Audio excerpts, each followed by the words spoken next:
Hey, welcome everybody. Item one, apologies for absence. Can I ask Democratic Service Officer if there's any apologies for absence, please? Through you, Chair, we have received apologies for absence from Councillor Trevor Hughes, Councillor Mona Kelly and Councillor David Gaskell.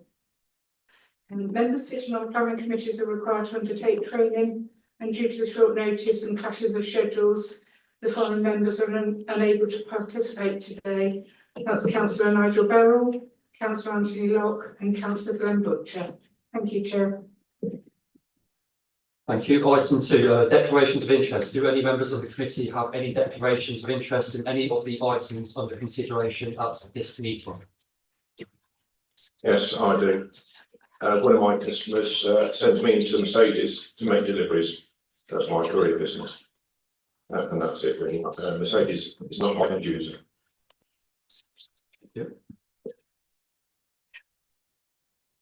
Item three, do we confirm the minutes of the meeting for the Strategic Planning Committee held on 22nd of April 2025 as the correct record?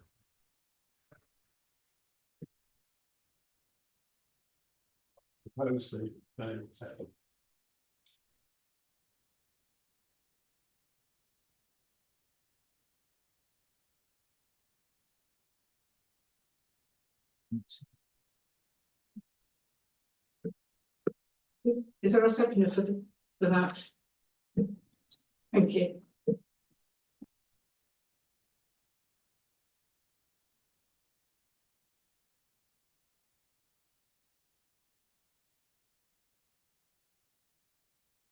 Okay, item four. So I'd like to welcome everybody to this new Strategic Planning Committee. I look forward to working with all of you closely.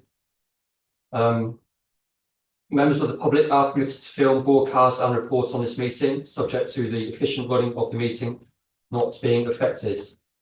Only those who have registered in line with the committee's speaking procedure may address the committee.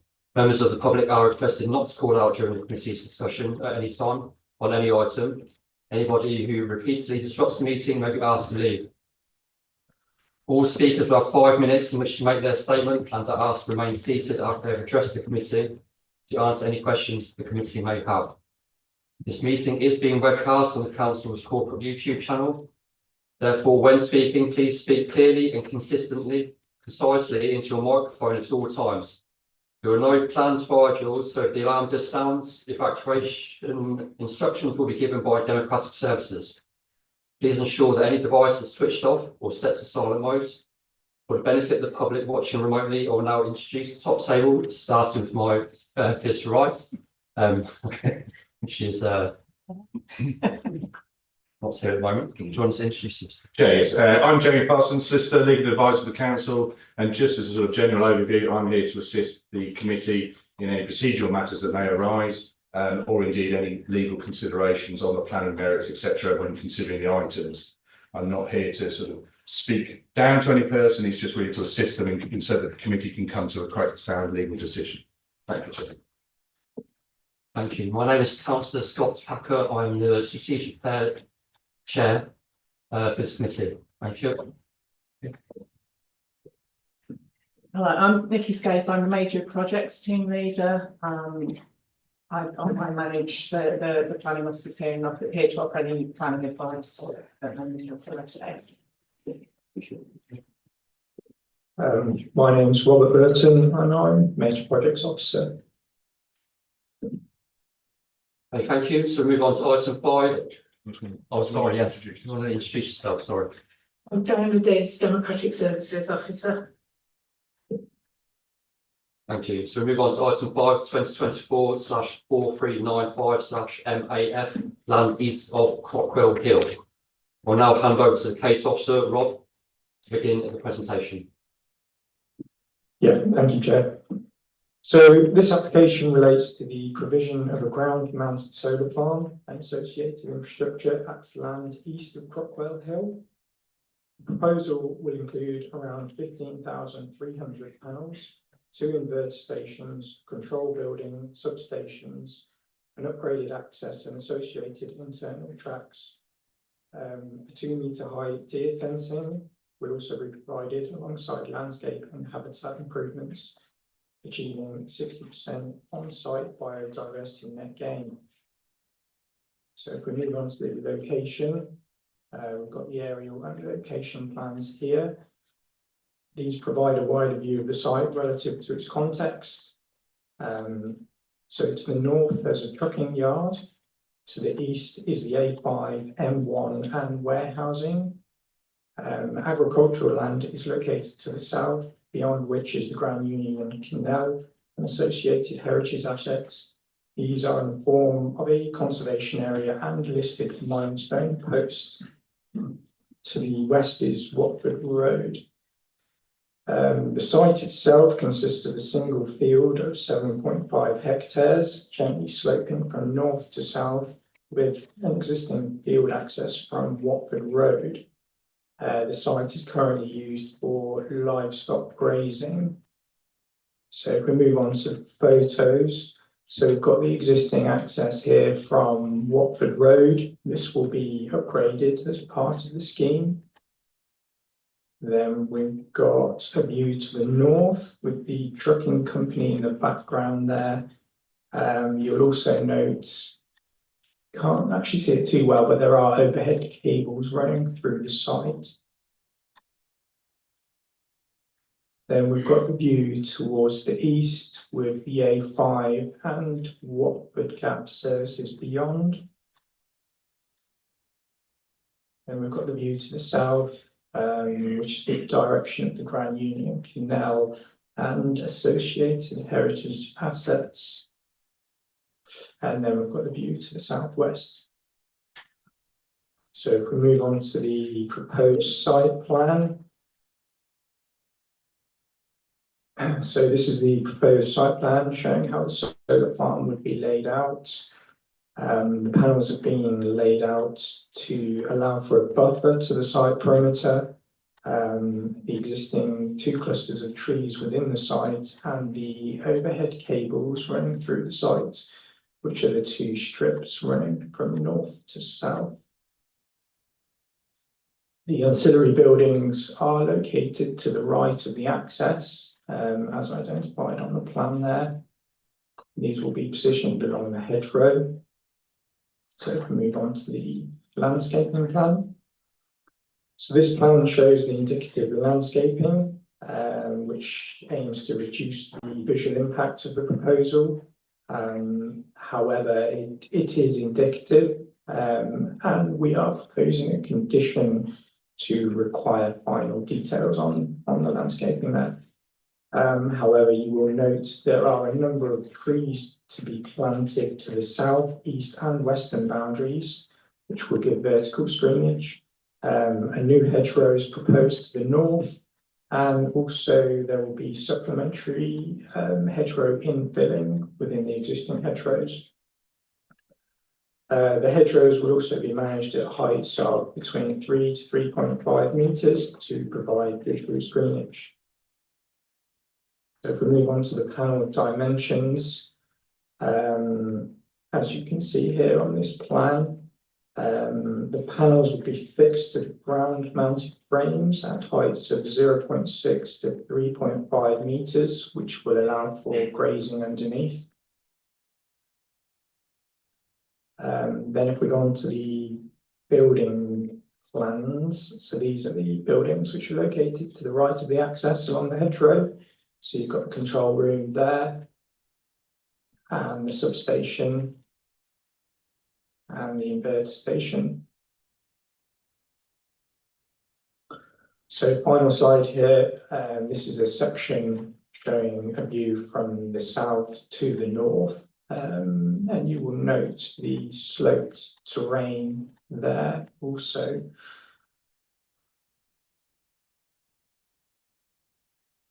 So it's worth highlighting this application has no objections. And to conclude, the principle of renewable energy is supported within the development plan. Officers have identified harm in the form of the temporary loss of best and most versatile land and moderate visual impacts, which will significantly reduce over time owing to the landscaping.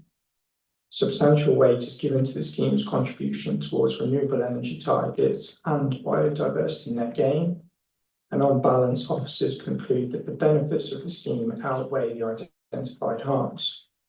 Overall, it's considered that the development complies with the development plan as a whole, and there are no material considerations which indicate otherwise. Therefore, the recommendation is one for approval, subject to the conditions set out in the report. Thank you. Thank you, Rob. Is there any questions from the committee to the officers? Councillor Bittman. Yeah, I know it's possibly outside the red line, but where's the connection to the grid?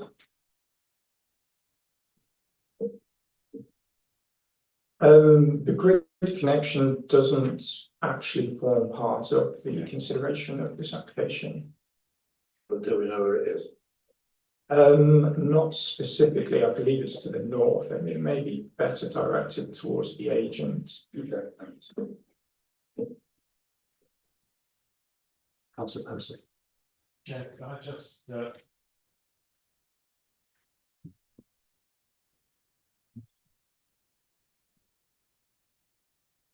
Chair, just to me, the key environmental issue is the canal and the conservation area of Woodlands Park. Can we be assured that the impact is limited in terms of that view from looking north from the canal?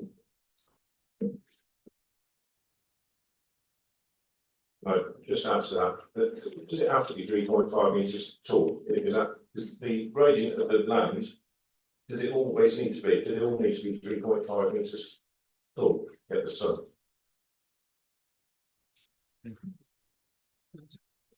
Yeah, I believe the panels are angled at, to optimize efficiency.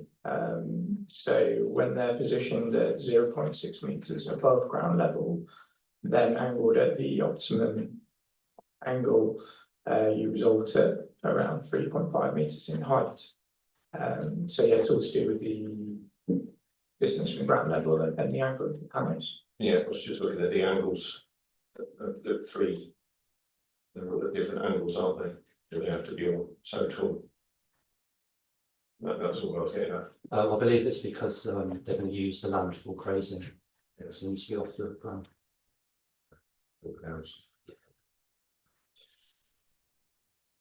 Sorry, just going back to the question on the Grand Union Canal. The council's heritage officer had no concerns in that respect. It is set out in the report, and that there is some distance and also some supplementary planting and existing planting along there. So yeah, we're quite confident in that respect. Councillor Humphrey. Thank you, Chair. Thank you, Rob. You say that the site accounts for only a small proportion of the total BMV land in our region, and there's no specific data on the best and most versatile lands. Is there any data? It seems amazing that we don't have detail on that. I mean, I appreciate maybe outside your remit, but I was just interested to know. Thank you. Sorry, Councillor, which specifically would you like to know? Because I've got some details written down already. The grading or what it's used for at the moment. I'm aware of what the grading is. It says it in the report. At paragraph 722, the officer says there's no specific data on best and most versatile land overall in our county. Thank you. Yeah, I believe there is no specific data. I mean, that requires testing the soil, and I don't believe we have done that throughout the district. But there are, I think there have been estimates based on other means, but no, we're not certain how much best and most versatile land is within the district.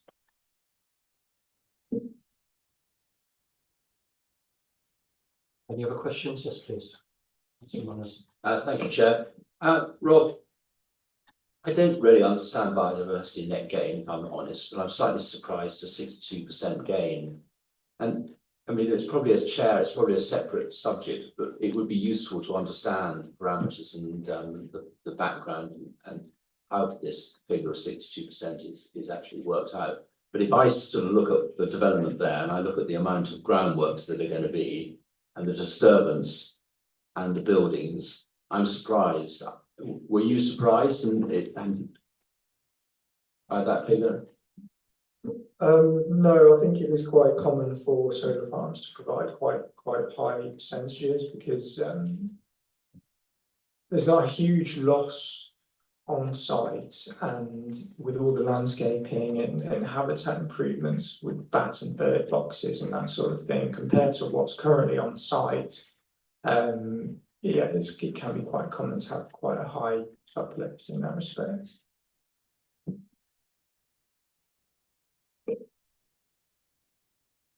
Any other questions from the committee? Yeah, just one on aerodome safeguarding. Have we had the report back yet? Is it safe for the actual Completed there? their report. You completed the Glare report? Yeah, is it safe for air traffic? Yeah, we've had a Glinton Glare report submitted as part of the application. I've got pictures.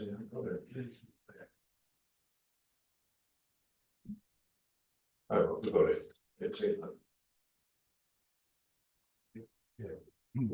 It's on page, it's paragraph 15. But yes, it won't start. It won't start till we've got the report. I haven't seen it. Page 29.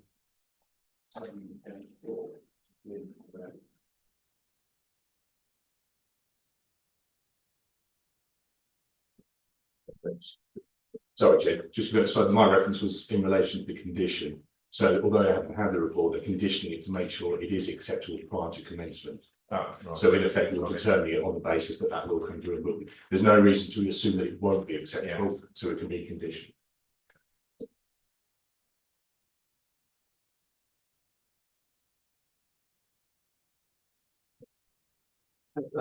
Should we move to public speaking, please? James Walker, applicant.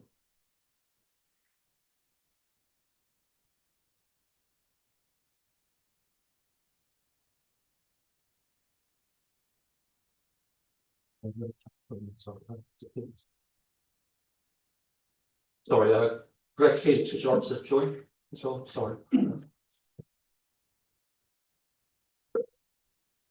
you hear me okay? Thank you, Chair. Good afternoon, members. I just wanted to just quickly come back on a couple of the questions that were raised to start with. The pointed connection is into an existing overhead line inside the site, so there's no underground cable outlet of the red line as shown before you. And also in terms of the panel height, we've shown 3.5 metres as a worst case.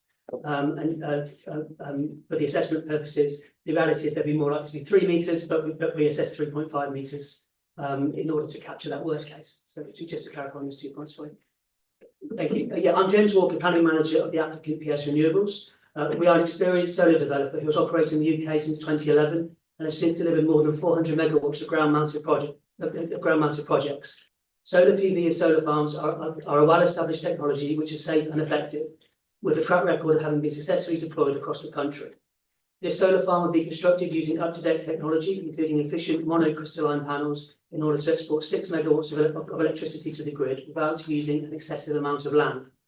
The officer's report is a fair and accurate assessment of the material considerations, and I concur with the planning balance consideration and fully support the recommendation for planning permission to be granted with the listed conditions. This is a relatively small solar farm comprising a single field, with development being seen in the context of nearby major roads, commercial and industrial uses, and existing energy infrastructure. The site also avoids any designations, including for its landscape, heritage, or ecological value.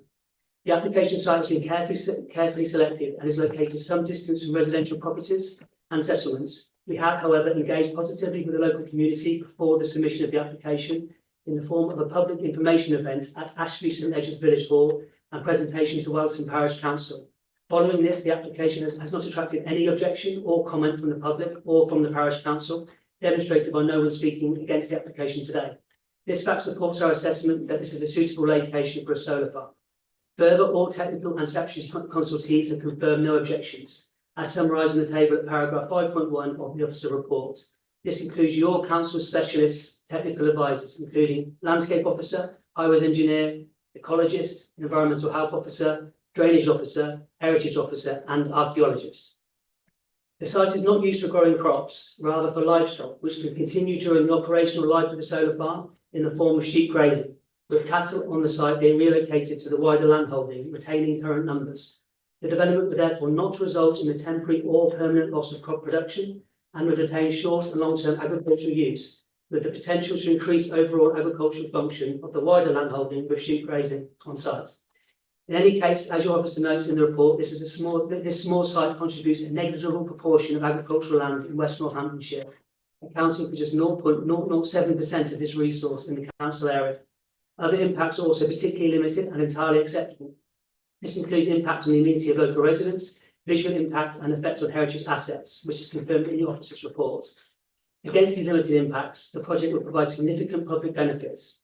The solar farm will contribute to the reduction of carbon emissions in line with legal requirements and will importantly be electricity generated in the UK for use in the UK and therefore assist with the country's energy security.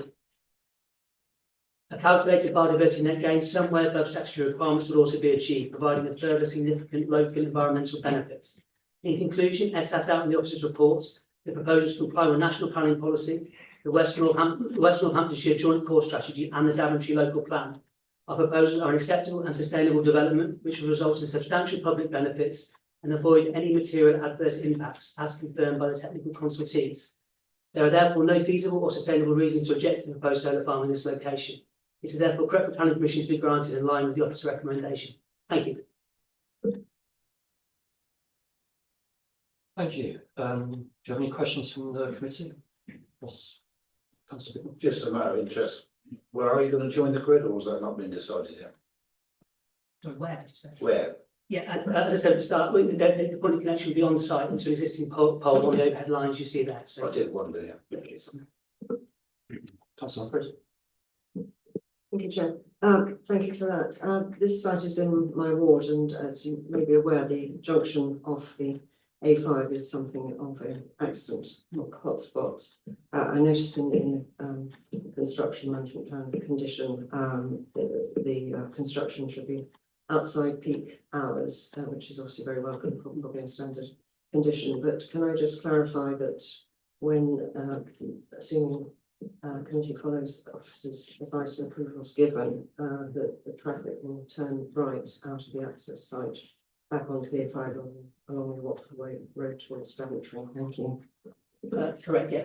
All traffic will turn right out onto Watford Road and then join the A5 junction areas. And we're talking about 190 vehicles, HGVs in total during the construction phase. So in each day, it's not many, but they will all turn right and join the A5 and then onto the M1 and wherever else. Councillor Manners. Thank you, Chair. Thank you for your presentation. What determined the size of this application?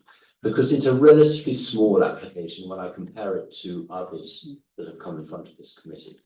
And so I'm interested in sort of your approach.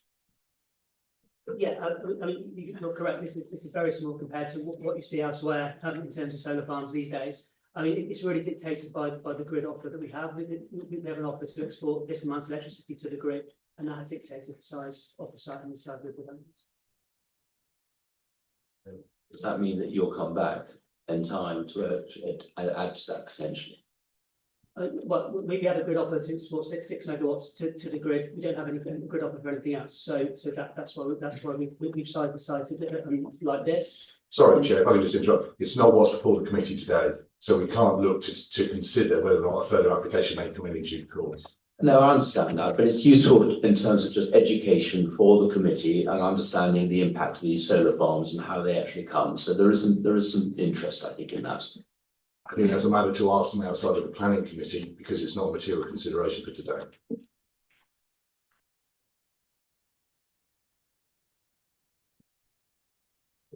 Is there any other questions?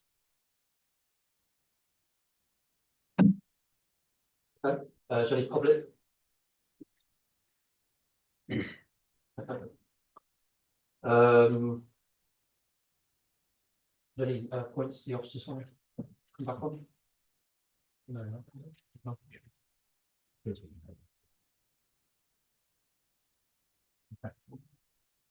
Thank you for your time.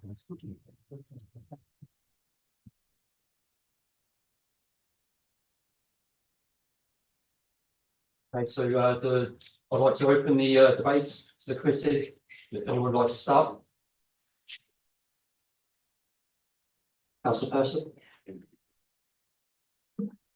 Chair, I will propose that we follow officer's recommendation on this application with the conditions as in the report. Do we have a seconder? Good. Should we take to the vote, please?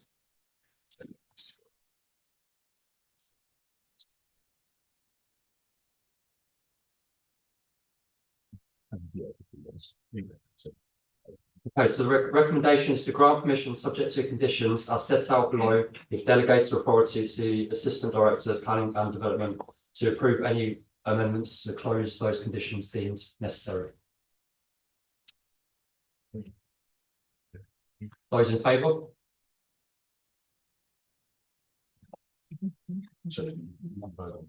Yeah.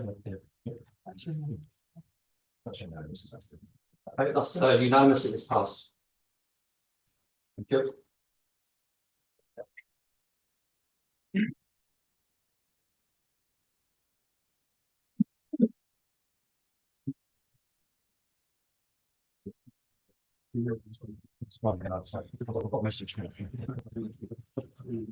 Okay, so moving on to item 6.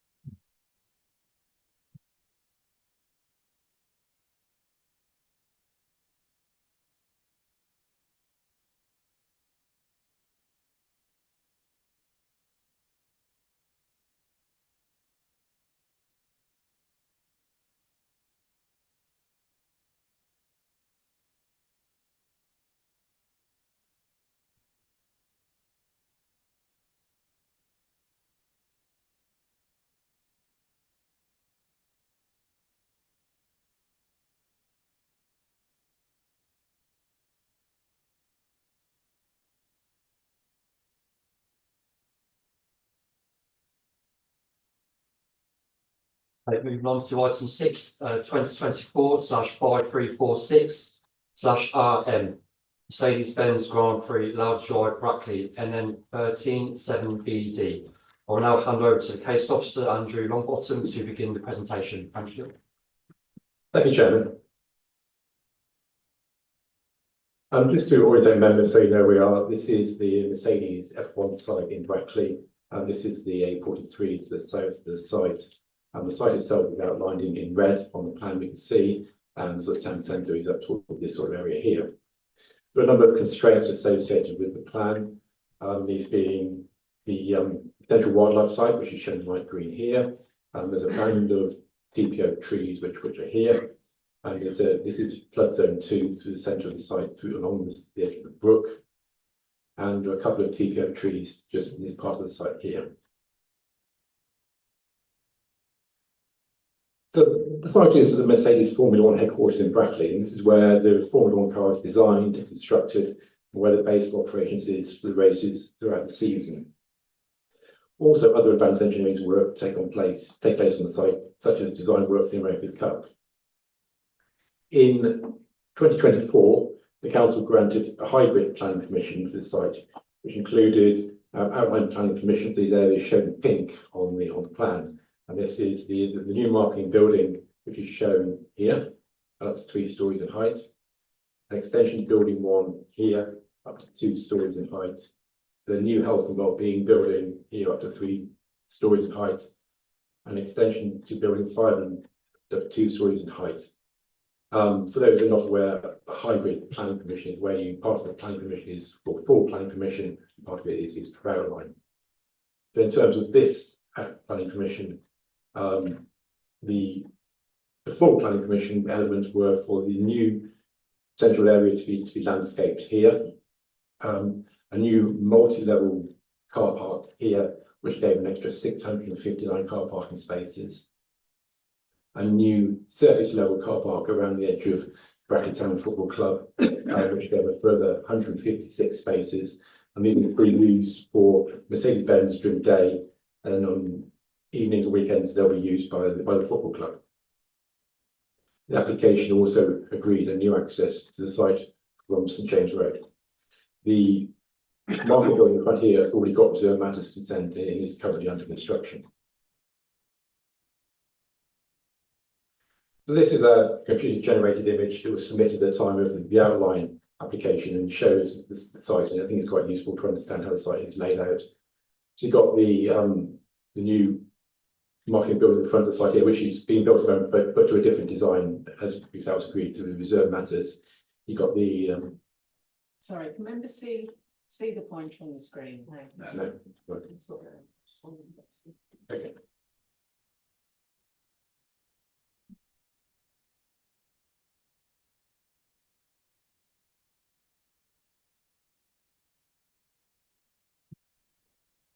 Yeah, that works. Thank you. So yeah, this is the new marketing building, which is the front side, which is subject reserve matters, was built to a slightly different design. This is the central area, which was part of the landscaping scheme, and hasn't been implemented yet, but does have full consent. This is the site we're looking at today. This is the well-being building again. We'll see later on. It's come forward in a slightly different design, and this is the multi-level car park, which has been constructed, and this shows the solar panels which are mounted on the roof, which provide quite a lot of electricity for the site. And again, the service level car park here.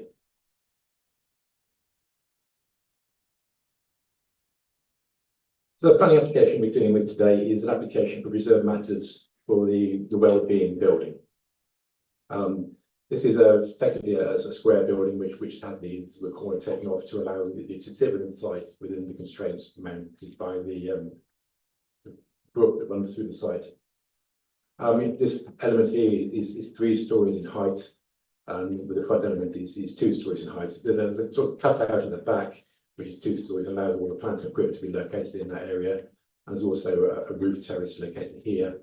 To the rear, there is a service yard, and then there is a patio to the front, some cycle parking located in this area here, and all the trees which currently sit along the side of the brook are maintained in the proposals.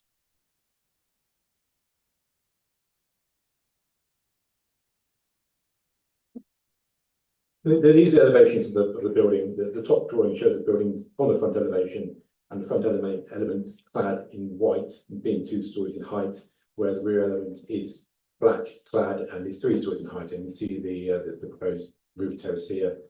This is the rear elevation, which is again clad in black with the cutout for the plant equipment. This faces a tree line area, which then goes on to the A43. These are the side elevation of the building. This side is where you're looking at from the proposed cycle area. Again, shows the 2 elements quite clearly, the 2:2 element and the 2:2 element with the roof terrace. And the side elevation, these 2 are the side elevations from the side of the brook. Again, show the area where the plant equipment will be located, which is obscured by view by this element of the building. So if you want from the front of the building, you won't actually see that.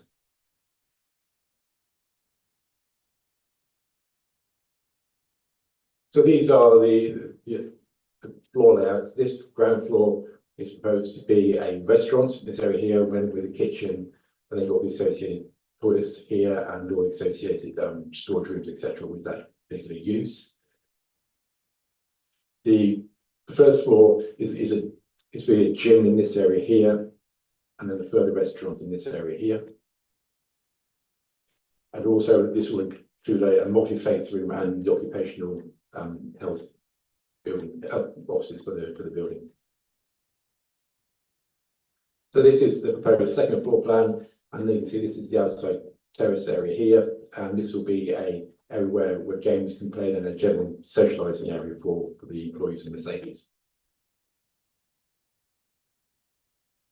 So these are some images of the site which probably show what the buildings look like a bit more clearly than the elevations do. This is taken from the side of the building. You've got the brook that runs down here, and you can see the 2-story and 3-story elements. This is 2-story elements clad in white with the roof terrace here, and the 3-story element here. And this is the elevation from the other side. This is where the parking is for cycles, and shows again the 2 and 3 story elements.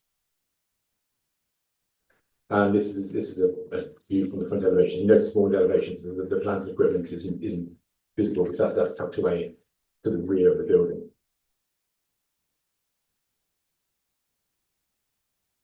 And this is a proposed landscaping plan for the site. It shows ornamental planting to the front, some shrub and hedgerow planting to the side of the building, and some further meadow planting and shrub planting to the rear. And this is a photograph taken from the site, so you can see the brook running through the site here, the trees to be retained, and some preparatory work which has already taken place on site.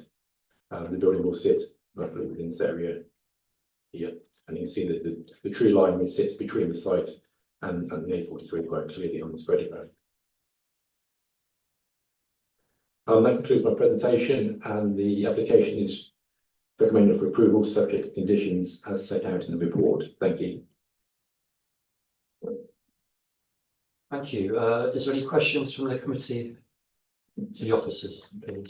Councillor Bicknell? Yes, the landscaping just shown, is that where the 10% biodiversity gains in the company? I couldn't quite find the detail. It says it's So the biodiversity net gain is dealt with through the hybrid application, and so the biodiversity net gain is dealt with site-wide rather than some of it is accounted for in this, but there are other elements in around in the hybrid application which deal with 10% biodiversity net gain. very much. Councillor Humphreys? Thank you, Chair.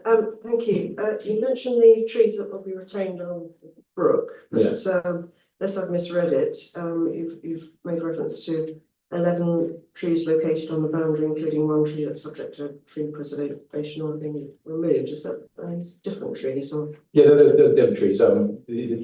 We looked at the tree preservation order tree when we dealt with the hybrid, and the arboricultural officer said it didn't really have any value. It was a very poor specimen, and so he had no objection to that being removed, and so that was also decided at the hybrid commission stage. So where are the trees on the other side that have been removed?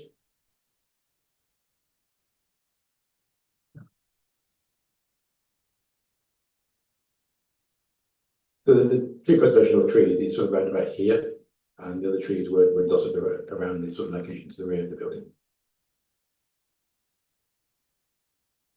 So it's of low value. Is that, has it become more poor since the TPO things? Yeah, I mean, the tree preservation order is put on when the tree that it's in its condition when the preservation is put on it. But obviously, trees can suffer from disease or be affected by other uses around them, and so that they can decline over a period of time, and there comes a point where then they can be no longer worthy of a tree preservation order, which is where we got to with this tree. Thank you. Councillor Forbes? The solar panels, is this for today or was that previous? So if I just run back with you, councillor, I think it's probably planning showed quite well. So we granted full planning permission for this. That's already happened. So that's built. The solar panels, which are sort of effectively a solar roof, like solar canopy, they had that when I was on site a few weeks ago. They hadn't actually been implemented yet, but they are due to go in July of this year, and they will from the power from that will help to power the whole site. And So that's not for discussion today. That's not for discussion today, but that's yeah, what we got consent yeah. previously. Anyone else? Okay. Should we move to public speaking, please? Tom Nagel, applicants, and Emma Wilson, please.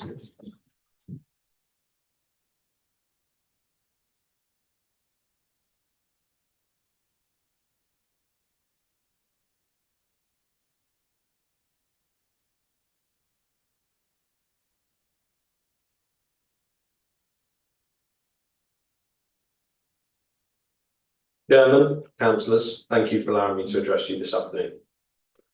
As you will be aware, the Mercedes-AMG Formula One team are one of the world's most successful teams, and over the past decade, pardon me, The team has won 8 consecutive Constructors World Championships and 7 consecutive Drivers World Championships, setting a new benchmark in the sports history. The team is established within the town of Brackley and is a key employer in the area, with close involvement in many of our local community activities. The success of our team has led to continuous growth over the last 5 years. In order to meet our ambitions for growth, Mercedes sought planning permission in the form of a hybrid application for an overall master plan, which was approved in May 2024. This proposed a new car park, which will allow us to transform the main site, which is currently dominated by car parking, and replace it with landscaping to create a parkland campus, incorporating extensive tree and shrub planting. The proposed landscaping scheme will incorporate spaces for team members to work and spend time during their breaks. At the time, outline permission was also sought for a new marketing gateway building, with the reserve matters being approved in January 2025, and a new health and wellbeing building, which is the subject of this reserve matters submission before you now. In this case, the principle of development has already been established, with this application only seeking approval of the details.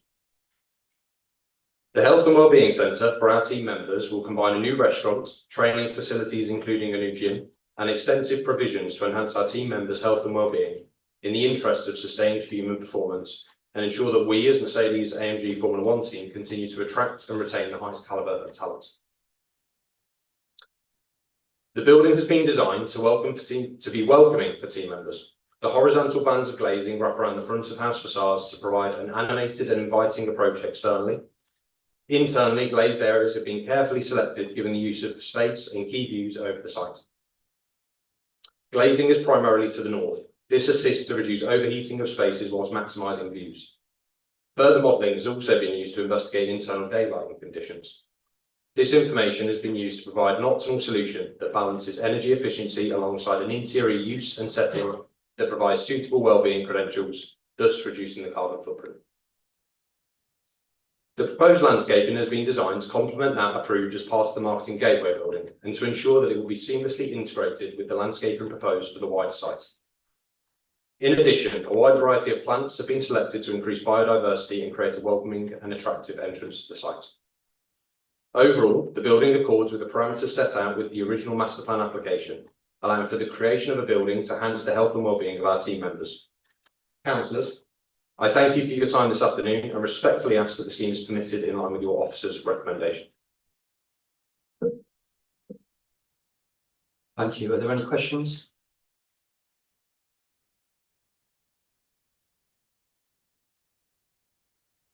No? No. Councillor Humphries? Thank you. Thank you. Just one quick question. Just something the ecology officer mentioned that the building no longer has a green roof. It was proposed originally, but changed that. Can you just explain why? Thank you.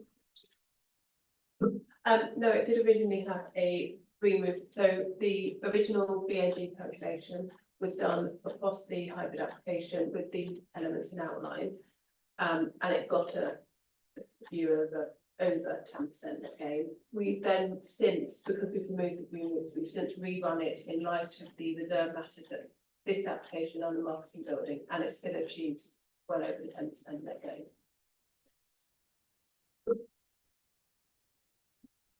Any other questions from the committee?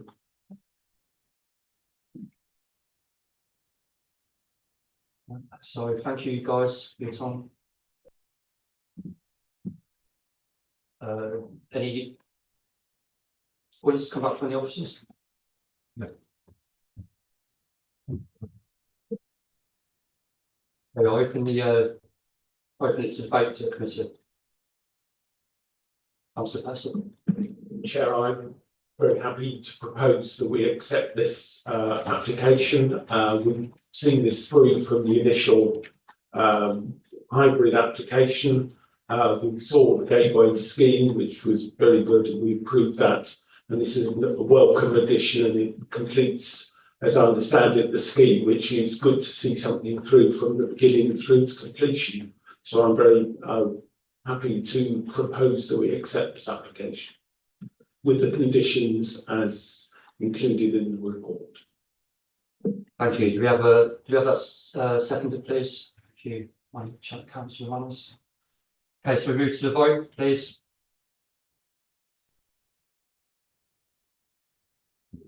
The recommendation. Read that out again, just as recorded as to the. Yeah, do that now, in petition 20. Okay, so the recommendations for grant consent subject to conditions sets as set out below with delegated authority to the Assistant Director of Planning and Development to approve any amendments to those conditions as deemed necessary. We'll move to the vote, please. All those in favour? Okay, thank you. Unanimously passed. Thank you.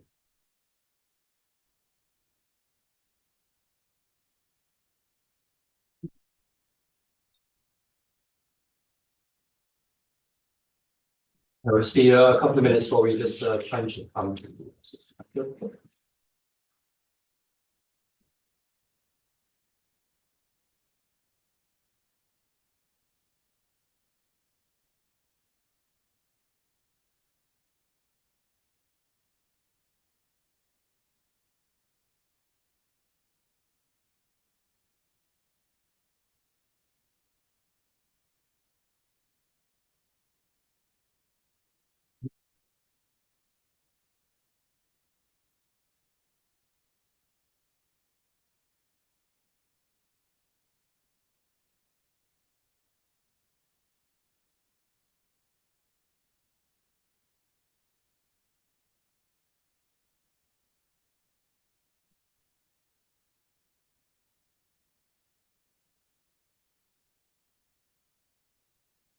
Okay, item 7, 2024/5633 /M land at Norwood Farm, Sandy Lane, Harpole. I'll now hand over to Case Officer Rebecca Grant to begin the presentation. Thank you, Chair. So this is for the approval of reserve matters for the appearance, means of access, landscaping, layout and scale for phase 2 and part of phase 1B pursuant to the outline application. So this reserve matter application forms part of the Northampton West Sustainable Urban Extension. The overall site is allocated in the West Northamptonshire Joint Core Strategy for Development. Outline planning approval was granted in June 2020 for up to 1,900 dwellings, a local centre, primary school and public open space. This is the indicative master plan which was approved under the Outline Planning Commission and sets how the overall site will be developed. There was a condition attached to the outline which required a design code to be submitted, and that has been discharged, and that sets out the design parameters for the development. The site has been split into a number of phases, which I will come on to, and various reserve matters approvals have been, or various reserve matter applications have been approved.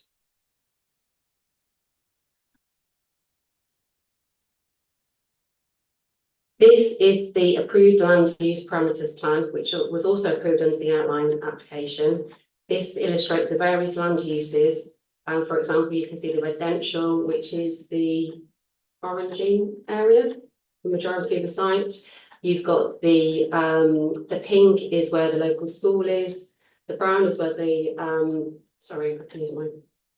So here's the school. We've got the local centre here. And then the yellow and the green are the areas of public open space. It also highlights Sandy Lane, which is a new road which runs north-south through the site, linking Roman Road to the north, the roundabout, all the way down to the south to the A4500 to the south, which leads east into Northampton and west to junction 16 of the M1. This is the approved phasing plan, which was submitted as a condition 5 of the outline application. And this required the phasing to be approved prior to any development commencing on site. So you can see we've got the yellow, which is, sorry, the red, which is phase 1, and that's part of this application here. Sorry, the red is phase 1. So this has already been developed, partly constructed, and I'll come on to some photos to show you that. And then there's also a large area to the south, which has also commenced development. The yellow is phase 2, which is part of this current application, and then the blue is phase 3. So this is the location plan for the reserve matter application, which is under consideration. The application lies to the north of the overall location and fronts onto Roman Road along this road here. To the east is Sandy Lane, and to the west is a future phase of the Northampton West Sustainable Urban Extension, which is positioned to the north and the west of the application site, and to the south is future phases of the Norwood Farm SUE. So just some photographs. This shows the recently constructed development on the opposite side of Sandy Lane. So this is part of the urban core area, which is has a contemporary feel. This is the roundabout on Sandy Lane, looking towards the application site on the left-hand side, and on the right-hand side, looking north towards the Northampton West allocation. Both photographs are on Sandy Lane, which is the roundabout which actually serves the development. And then just a few photos of the actual application site. All the trees within the application site will be retained. So this is the submitted layout.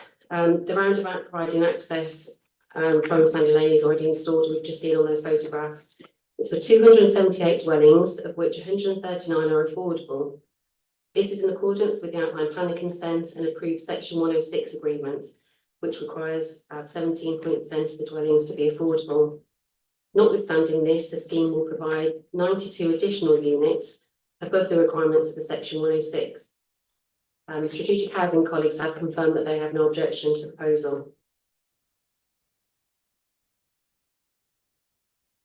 The character areas was approved within the design code, which was submitted as part of a discharge of condition application.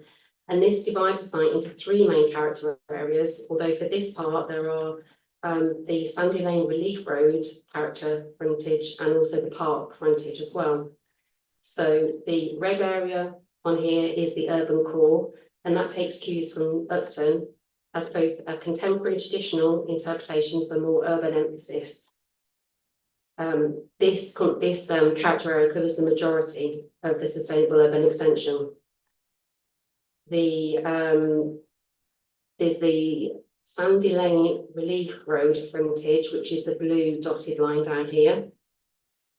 And that's characterised by 2, 2.5 and 3-storey dwellings and apartments, all of which have a contemporary style. That we saw from the photographs earlier, that part of the development on the opposite side has already been constructed, and that there's a number of 3-storey apartment buildings on that side of the road. You've also got the park frontage, which is just highlighted in green. And key buildings act as a landmark to distinguish the gateway entrance into the SUE. This frontage wraps around the attenuation basin and open space to provide a sense of enclosure. And then finally, we've just got the rural edge, which is the green area highlighted on there. And that's characterised by its openness to landscape. Dwellings are predominantly detached and densities will be generally lower. However, it is slightly higher in this phase due to the proximity of Northampton West SUE. Just run through a couple of the street scenes. So the top one is along Sandy Road, and that's the Sandy Lane Relief Road frontage. And you can see the apartment buildings here acting as a gateway feature. The bottom one is along Roman Road to the north, and that will front onto Northampton West Sustainable Urban Extension. The top one here is to the southern edge of the open space to the south of the application site. And then the bottom one is also fronting open space to the east, and that's along the park frontage. And then this just shows you a couple of the house types and the character areas. So this is the Sandy Lane Relief Road character area. And the design of the apartments follows that's already been approved on earlier phases of this development. And then this just is the urban core character area. And again, it's all in accordance with the approved design code and what has been approved on earlier phases. And then finally, we've got the green rural edge character area. So no consultees have objected to the proposal. The initial comments raised by our strategic housing team have been addressed. The section 106 sets out the overall quantum of affordable and the housing and the tenure mix. The application is considered to be acceptable and therefore recommended for approval with delegated authority of the Assistant Director of Planning and Development to approve any amendments subject to conditions. I just draw members' attention to late items, and there's just a slight update in one of the plans that are being submitted. Thank you, Joe. Thank you. Any questions from the committee? Councillor Bickman. Yes, thank you. In your original presentation, you talked about the phasing, phases 1, 2 and 3, or A, B and C. There's a local centre down there. Which phase is that coming to? In your original. I know it doesn't directly affect this, but it does because it supplies to this area, doesn't it? I'll just go back to the phasing plan. That one there, so you've got one above that second roundabout. That's all there. So that's the local centre. So that is within phase 2 of the development. Right, and that's where we are currently, is it? We are in phase 2, but we're in the earlier phases of phase 2. So So at some point within this phase, that will be delivered. yes, yeah. Because it obviously serves all parts of it, so it's just a bit that we're considering that was all. So is there any idea on timescales in phase 2? Not that I'm aware of at the moment. Thank you. Any other questions from the committee? Councillor Humphreys. Thank you, Chair. Thank you, Rebecca. Just on the comments from the British Horse Society, we talked about lowering speeds and more signage. You have said in your report that these issues have been addressed, but are specifics of signage and lowering speeds being mooted at all or agreed? Thank you. Joe, it would have been picked up at the outline stage, so all those concerns would have been dealt with by the outline application. And there are conditions on the outline requiring various highway mitigation measures to be addressed. Any other questions? Councillor Percy. Can I just check that I've understood correctly the proportion of affordable housing, because that's very important. So I'm right in saying that in total in this phase there'll be 139 market houses and then a total of 93 affordable houses in this phase of the development. And I suppose just to check how the sort of total build of the development is going in terms of the proportion of affordable houses that we're getting here. This looks to be better than many of the applications that we've received in the past in terms of not veering far from the sort of target level. Am I correct in that assumption, or am I misreading the figures? Thank you, Joe. So there was a viability assessment submitted and reviewed as part of the outline application. So, for the up to 800 dwellings, it's 15% affordable, and then the remainder of the development will be 17.5. So, in terms of this application, just get my figures. So you're right. We've got 139 which are affordable. We've got 92 actually additional units within this phase, which don't form part of the section 106, but they are, and they won't make any alteration to overall affordable in the wider scheme. They are additional units that's been provided. So sorry, Jim, but phrase it another way, because I'm not sure there's full clarity there. So out of the proposal today, there's 278 units, half of which, 139, are affordable housing. Out of 139, 92 don't go towards the requirement under the 106. They are additional.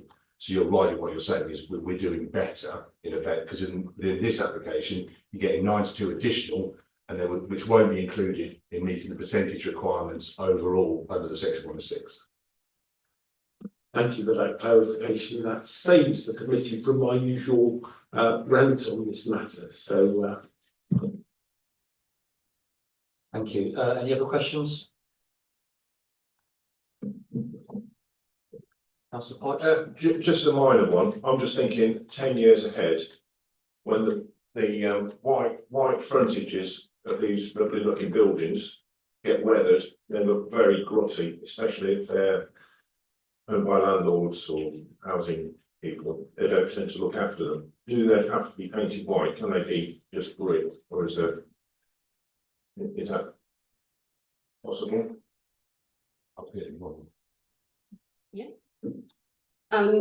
Thank you.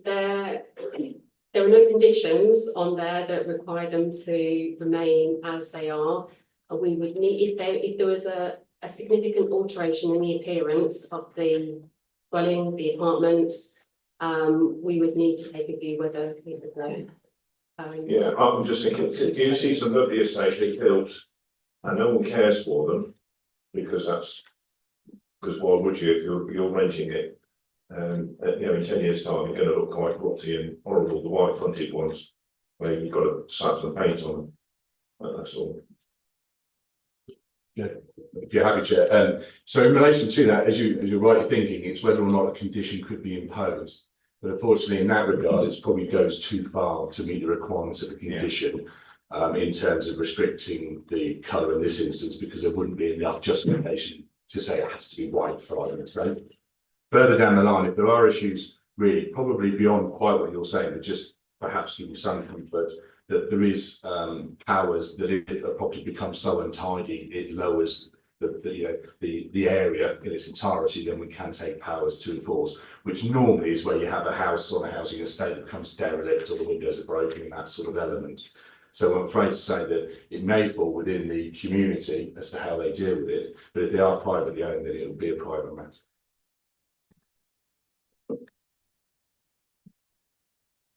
Okay, any other questions?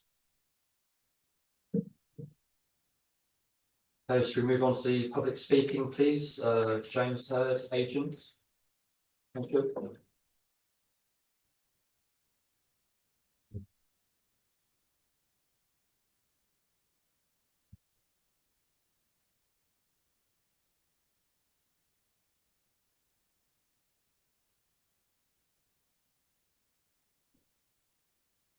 Good afternoon, Chair and members of the Planning Committee. I'm James Hurd, Principal Planner at RPS, here on behalf of the applicant Vistry Group.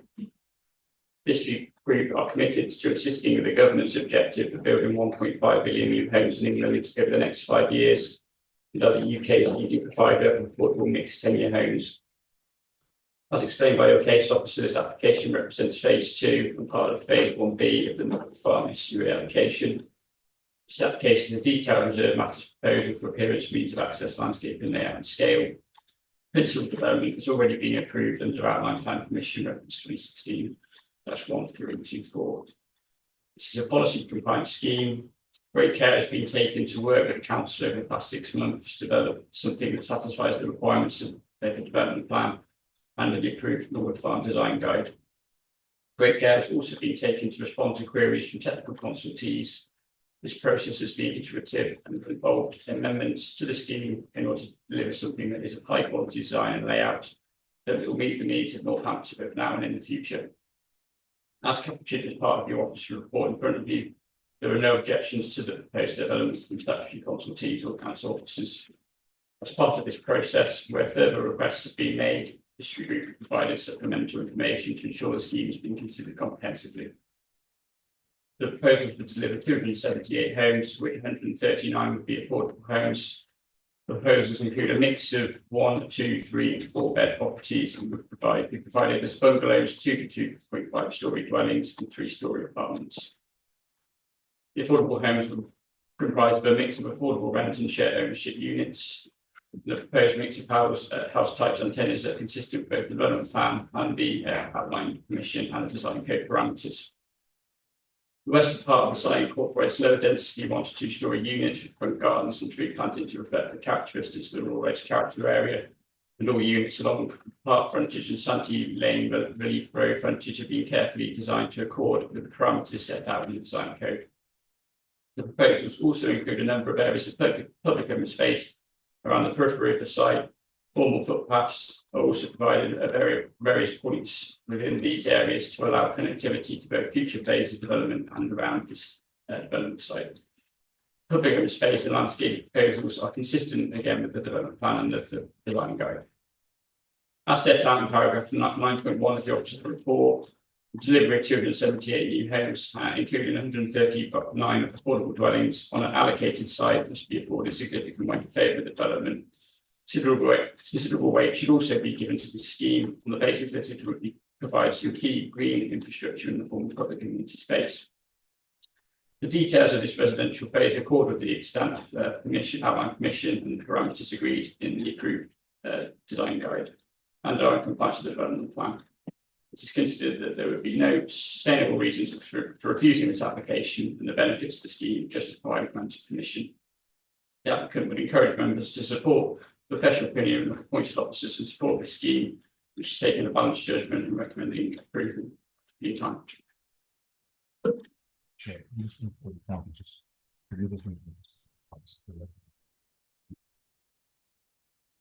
You were what? Sorry. Yeah. Sorry, just a point of clarity. I appreciate you heard me. Everyone else didn't. It's just a point of clarity, just for the minutes, who the other gentleman is. That was all. Apologies, Paul Carvey from Bishop.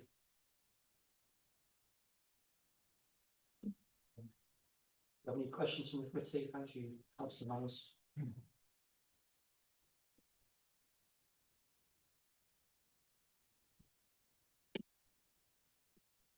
Thank you, Chair. I may have missed it in the report. Are you including solar and heat pumps? Yeah. In all houses? Depending on what the building regs require. So we'll be working to the latest building regs, so if the building regs will require. Sorry, can I just ask you to speak into the microphone, please? Sorry, if the building regs require heat pumps and solar, then that will be installed, but it's not. That's not the answer to my question, is it? Because regulations don't require that until next year, is my No, understanding. so generally we wouldn't be installing heat pumps in all units. It depends what the SAP and the energy calculations require. Okay. So do any of the houses have solar included? Some of them would have, yes. Some of them? Yes. I couldn't tell you the numbers. And some would have heat pumps? Yes. The thing that would concern me is if we're putting heat pumps into affordable homes without solar to support it. On, if you take Collingtree as a prime example, also, and I don't know the deal in relation to Norwood in relation to what's been set up in the housing association, but all the affordable housing plots on Collingtree moving forward have both heat pumps and solar panels. That's at Collingtree, but not here. Yeah, exactly. But if you're You understand why I'm asking the question? 100%, yes. Yeah, because we did have an application where they were doing one but not the other. Okay. What is the legislation? Please confirm what the legislation is doing in terms of this. To be honest, it's one of those matters that it's not a matter for us today. We down through the due process of the building regulations. No, but I'm asking the questions to help the committee. I'm answering the question that it's not a matter of material consideration today because it's not something we look to condition, is it? So it's not. Just confirm that there are no conditions on the outline, so we can't revisit that now. We would expect any application to be turned in accordance with new building regulations. No, I understand that. And so when the new building regulations come in next summer, some of these houses will come in under that because they won't be built, is my understanding. It will be the relevant building regulations at the time that apply to the houses, as they go through the building regulations process. So you can't tell us what those are now? I don't know what they are, no. Any other questions? Okay, thank you, guys.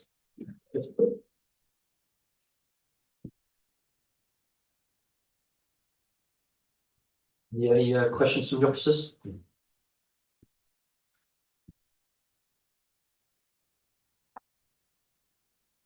Move the committee to debate the application, please.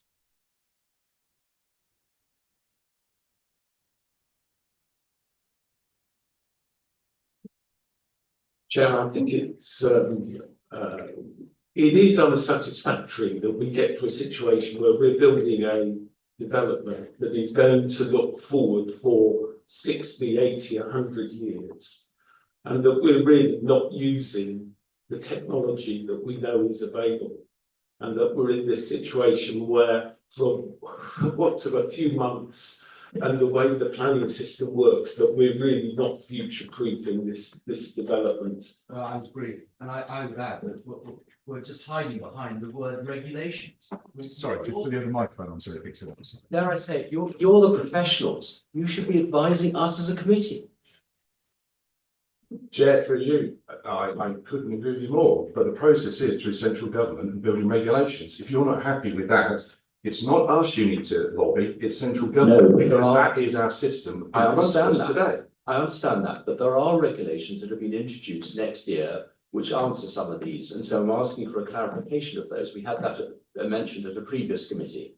And I just think sort of hiding behind a bland statement that we built within regulations, I just think is unsatisfactory. It's not helpful to the public, it's not helpful to this committee. And it won't be helpful potentially to the users or the buyers of these homes.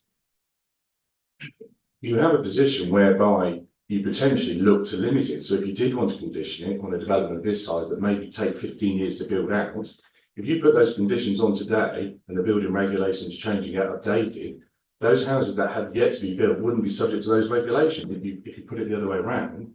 So that's why the system is the way it is on the basis it will then capture very quickly changes in the building regulation. I say quickly, the central government moves these things, but it's not a matter for this level of planning determination.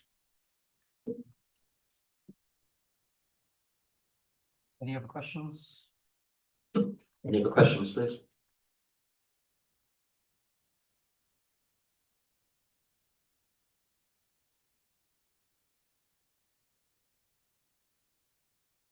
Do I have a proposal for these, I propose.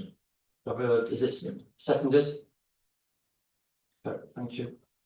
So the recommendation is to grant consent subject to conditions as set out below with delegated authorities, the Assistant Director, Planning and Development to approve any amendments to those conditions as deemed necessary.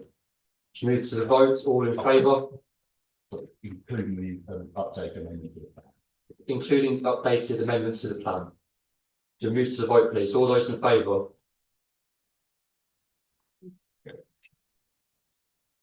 It's passed unanimously.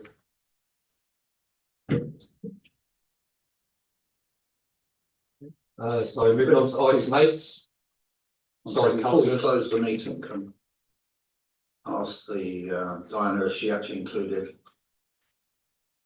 David Smith on the apologies. Because he did send them through, but I didn't hear you say them, that was all. I hadn't, before the meeting, I hadn't seen an apology from councillor Smith. It has, he assures me he did send them through before the meeting. It's probably gone through to Democratic So Service if and you how could what's it would be include it, included. so we appreciate it, thank you.